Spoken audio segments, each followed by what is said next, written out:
সালামু আলাইকুম। পাকিস্তানের সাথে আমেরিকার সম্পর্কটা এটা কিন্তু আজকের না।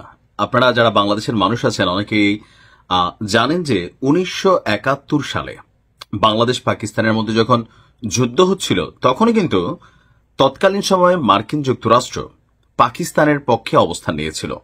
ইভেন আজকের দিনে চীন এই যে বাংলাদেশকে নিয়ে এত টানাহেঁচড়া করে তারাও কিন্তু আপনার পাকিস্তানের পক্ষেই অবস্থান নিয়েছিল।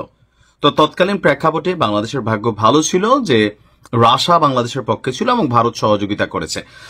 তো সময়ের সাথে এই যে বিভিন্ন দশক যুগ পার হলো, পাকিস্তানের সাথে আমেরিকার যে সম্পর্কটা সেটা কিন্তু শক্তিশালী আরো ডে বাই ডে হচ্ছে।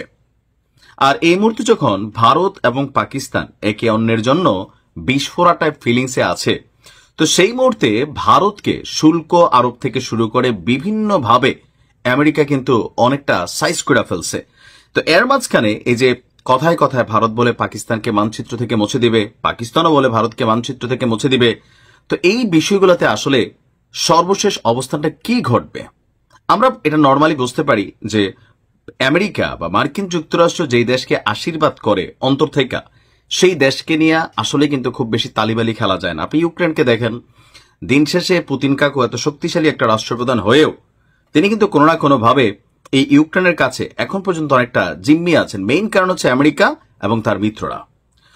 তো হঠাৎ করেই পাকিস্তানের যে সেনাপ্রধান আছেন আসিম মুনির এবং পাকিস্তানের যিনি প্রধানমন্ত্রী আছেন শেহবাজ, তাদের সাথে অনেকটা দহরম মহরম সম্পর্ক দেখা যাচ্ছে মার্কিন প্রেসিডেন্ট ডোনাল্ড ট্রাম্পের। ইভেন গেল কয়েকদিন আগে সম্ভবত এক মাসে 2 থেকে 3 বার পাকিস্তানের সেনাপ্রধানকে ডাকায় নিয়েছেন। পাকিস্তানও তাদের নিজেদের একটা অঞ্চলকে মার্কিন সামরিক ঘাঁটি তৈরির জন্য তারা কিন্তু অফার করেছে। তো এই সিচুয়েশনগুলোর মধ্যে পাকিস্তান আসলে কি চাচ্ছে? দর্শক, পাকিস্তানকে এখন যে জিনিসগুলো আমেরিকা দিতে যাচ্ছে, এই জিনিসগুলো যদি সত্যি সত্যি দেয় বা আমেরিকা সেখানে ঘাঁটি গাড়ে, তাহলে ভারতের জন্য অশনি সংকেত আসতে যাচ্ছে। পাকিস্তানের কাছে উন্নত মানের এয়ার টু এয়ার নিক্ষেপযোগ্য ক্ষেপণাস্ত্র বিক্রির অনুমোদন দিয়েছে মার্কিন যুক্তরাষ্ট্র। ওয়াশিংটনের প্রকাশিত নথি অনুসারে নতুন চুক্তির আওতায় পাকিস্তান 2030 সালের মধ্যে পাবে AIM-120D3 উন্নত মধ্যপাল্লার এয়ার টু এয়ার নিক্ষেপযোগ্য ক্ষেপণাস্ত্র। চুক্তিটির আর্থিক মূল্য প্রায় $2.5 বিলিয়ন মার্কিন ডলার। এই প্রকল্পে যুক্তরাষ্ট্রের অস্ত্র প্রস্তুতকারক প্রতিষ্ঠান রেথিয়ন কোম্পানি তারা দায়িত্ব নিয়েছে। শুধু পাকিস্তানই নয়, তুরস্ক সহ আরো কয়েকটি মিত্র দেশ এই চুক্তির আওতায় ক্ষেপণাস্ত্র পাবে বলেও মার্কিন যুদ্ধ বিভাগ জানিয়েছে।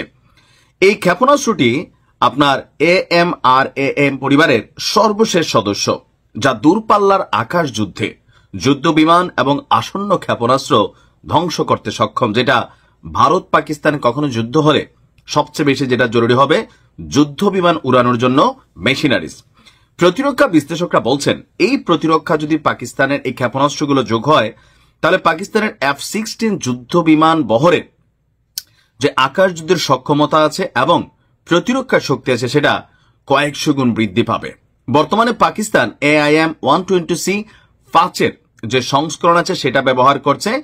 আর 2010 সালে F-16 ব্লক 52 যুদ্ধ বিমান কেনার সময় সরবরাহ করা হয়েছিল।